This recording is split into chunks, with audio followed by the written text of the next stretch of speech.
A gente falou há pouco aqui, o Rodolfo trouxe uma história do orelhão. A gente teve que explicar o que é um orelhão. Essa imagem de um orelhão, para você entender, é um iPhone com fio pregado num poste no meio da rua e ali com essa cobertura aí para proteger da chuva, do sol. Exato, era assim que as pessoas usavam o iPhone com fio há alguns anos atrás. Tinha fila nisso daí. Inicialmente era com fichas. Fichas era uma espécie de moedinha que você colocava ali que tinha. Depois o cartão, né? Mas tinha até um esquema, isso aí o Rodolfo não vai saber, tinha até um esquema que você poderia fazer a ligação se você ficasse a cada período de alguns segundos mexendo ali no gancho do negócio, você conseguia fazer umas ligações, viu, Rodolfo? Dava segurando o zero também. Isso, segurando o zero também, isso aí, tá vendo? Isso aí é só quem viveu essa época aí. O Cobas, eu te falei que eu fui para Itu esse fim de semana. Lá tem um orelhão gigante. Tem um orelhão gigante. Eu fui mostrar para meu filho de 7 anos. Não, tem um orelhão gigante. Ele falou, mas o que é orelhão, pô? Mas geralmente as pessoas não usavam nem a ficha nem o cartão, ligavam era a cobrar mesmo, com 90. Eu ligava muito a cobrar, muito. Não usei ficha na vida. É isso aí. E por que a gente está falando do orelhão? Porque a gente tem uma pauta agora sobre o orelhão de 2025, que é aquele orelhão que fica no bolso do cidadão. Do cidadão, exato, é o iPhone. Agora, o secretário da Educação de São Paulo afirmou que o aprendizado melhorou no primeiro mês de proibição de celulares em salas de aula. Além da legislação federal sancionada em janeiro, São Paulo tem uma norma estadual que prevê o veto aos aparelhos. Renato Feder fez um balanço positivo do primeiro mês de vigência da medida e disse que já há melhora no aprendizado. E aí, escolhe lugar de celular ou não? Essa medida foi inicialmente polêmica, mas depois parece que caiu no gosto. Teve uma grande aprovação dos pais, principalmente, de que fosse proibido o celular nas escolas. E olha só, depois de proibirem, o negócio melhorou, o aprendizado melhorou. Como é que você vê essa história aí, ô Leandro Ferreira? Era esperado, né? O balanço confirma... Você é a favor da proibição também do celular? Completamente. Eu acho que isso já tem os casos ressalvados em que é possível utilizar para dificuldades de acessibilidade ou como prática de ensino e aprendizagem, mas era esperado que tivesse um balanço positivo tão logo a lei fosse aplicada, né? E eu acho que um mês já foi um resultado que a gente está vendo aí, importante, como ressaltou o secretário, mas no longo prazo a gente vai ver isso impactando notas, a gente vai ver isso impactando aprendizagem, níveis de aprendizagem, a gente vai ver isso impactando a sociabilidade das crianças, porque inclusive o celular está proibido nas horas de recreio, de intervalo de aula, né? E a gente via aquelas rodinhas se formando em torno do celular, ou as pessoas exclusivamente no celular nos intervalos de aula. Então, eu vejo isso como positivo, né? Era um efeito esperado da lei, que partiu aqui da deputada Marina Elon no estado de São Paulo e depois se expandiu para o resto do Brasil, se tornou lei nacional. Espero que a gente tenha cada vez mais resultados como esse sendo medidos, porque é muito importante medir impacto de política pública e de medidas regulatórias como essa, Koba. Senão a gente faz uma lei, acha que vai dar certo, percebe até que deu, mas não tem a medição. Tomara que neste caso, que é muito objetivo, né, a gente consiga medir, né, acompanhar com estudos sérios os resultados que estão sendo trazidos por essa nova lei. E você, Raquel, você gosta dessa ideia de proibir o celular na escola? Extremamente Sabe o que me chama a atenção? Os pais são favoráveis à proibição do celular na escola, a grande maioria dos pais. Por que os pais mesmos já não proibiam antes? Tem que vir uma lei para proibir. Aquilo que eles gostam de proibir, eles mesmos não proíbem.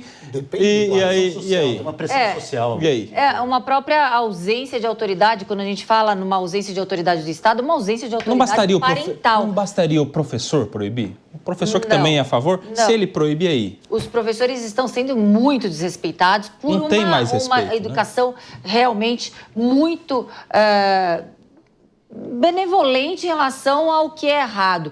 A gente não pode transferir para uma criança, que é um ser em formação, uma autonomia deliberatória. Não podemos fazer isso. Então, quando a gente vê a cognição sendo prejudicada, a sociabilidade sendo prejudicada, e justamente no ambiente acadêmico escolar, que se formam pessoas também, que se formam as personalidades, a gente vê o grande mal que ocasiona quando a gente coloca celulares e fica uma espécie de alienação individual aquelas crianças no celular, nos joguinhos. É como se tivéssemos liberado gibis e joguinhos. Na minha época eram os gibis quadriculados.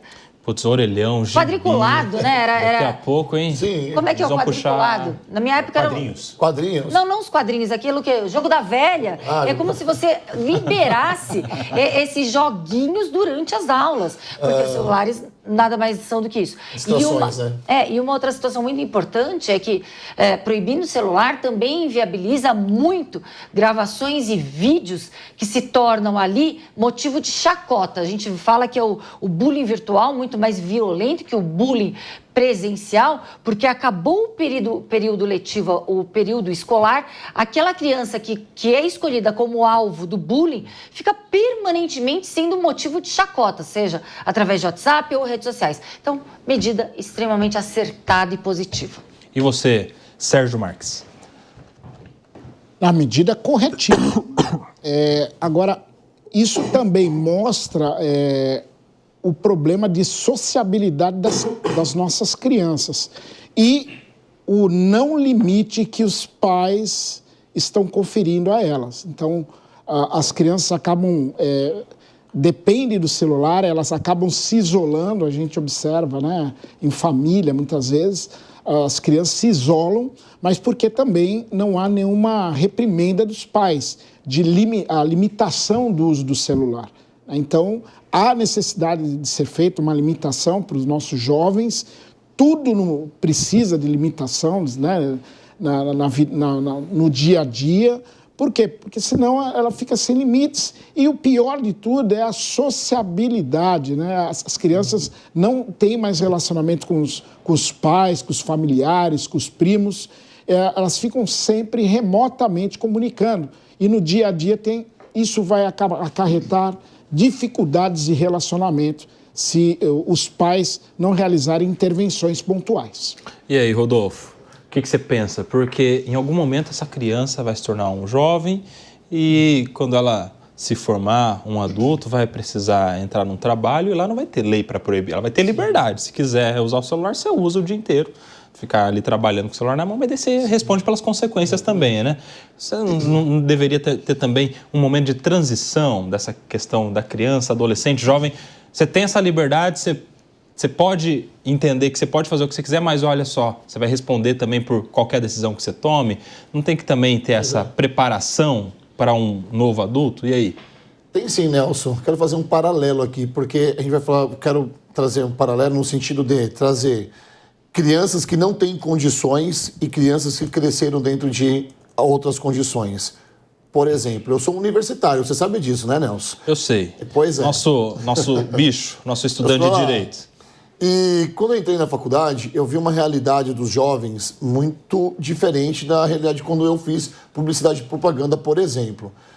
Pessoas que têm ali seus 18, 19 anos e que priorizam o seu celular. Enquanto o professor está dando aula, a criança ou adolescente ou adulto, ele está assim, ó, mexendo no celular, ou jogando um joguinho, ou vendo as suas redes sociais. E eu fui pesquisar sobre isso no meu primeiro ano de faculdade. E fiz ali uma média de uma pesquisa com 100 alunos, não só da minha sala, mas de outras salas também. Quando que foi o primeiro celular deles? Tá? E aí eu falo do poder aquisitivo, porque, em média, o primeiro celular foi com 10 anos de idade. Ganharam o seu primeiro celular com 10 anos de idade. Dos 10 aos 18, essa pessoa se condicionou a estar com o seu celular para fazer qualquer coisa. E quando chegou na faculdade, não consegue se desprender do celular para prestar atenção na aula. Agora, trazendo para uma outra realidade, nessa lei agora, que são as pessoas que têm menos poder aquisitivo, crianças que pegaram o seu celular agora, por exemplo, com uma idade muito inferior, com 6, com 7 anos, e se essa medida não fosse instalada no Brasil, se essa medida não fosse promulgada, essa lei não fosse promulgada, o que seria do futuro dessas crianças? Porque a gente sabe que o celular, de fato, desprende a nossa atenção, né? Se um adulto mete um celular, em média, 285 vezes por dia. É isso mesmo. Estudos provam aí, comprovam que um adulto pega o seu celular do bolso e fica mexendo nele por cerca de 285 vezes por dia. Imagina uma criança que cresce já fazendo parte, isso aqui para a criança já é parte do corpo da criança. Então essa medida de não ter celulares na escola foi muito assertiva. Todo mundo concordando aqui que não tem que ter celular, hein, Leandro? Você que quer proibir o celular na escola, está mexendo no celular enquanto a gente está falando aqui, olha só. E aí? Aqui na linha de frente é coisa dinâmica, né? Mas... pegou no flagra, hein, Teodoro? Teodoro.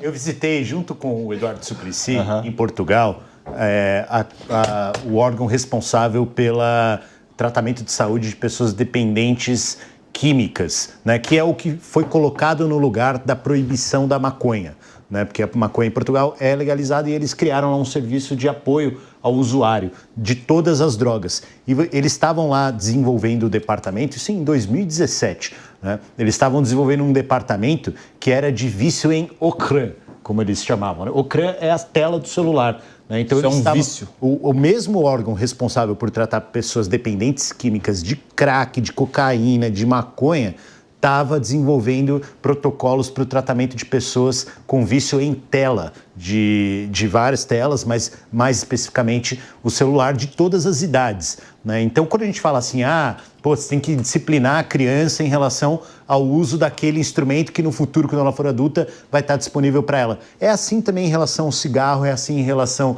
à bebida alcoólica. Né? Então, a tela ela tem um efeito de deformação, inclusive, na plasticidade cerebral, né? Que é bastante relevante, tanto quanto o dessas drogas lícitas ou ilícitas. Né? Então, a gente tem sim que defender essas medidas, medir para saber o quanto o impacto disso vai ser positivo, né? E, se possível, compreender como o ambiente escolar, por meio de uma gestão mais eficiente, por meio de práticas de aprendizagem mais interessantes, criativas e inovadoras, pode ser mais efetivo na formação de cidadãos que estão numa idade tão importante para sua formação como pessoas que no futuro estarão conduzindo a sociedade. 30 segundos, Rodolfão, daqui a pouco não vai demorar para a gente ter uma casa de reabilitação, uma casa de recuperação, um centro de recuperação para pessoas viciadas em celular também, hein? Como seria isso, hein? Já tem. Você sabia que uma das fontes do TDAH é o tempo de tela no celular, Nelson?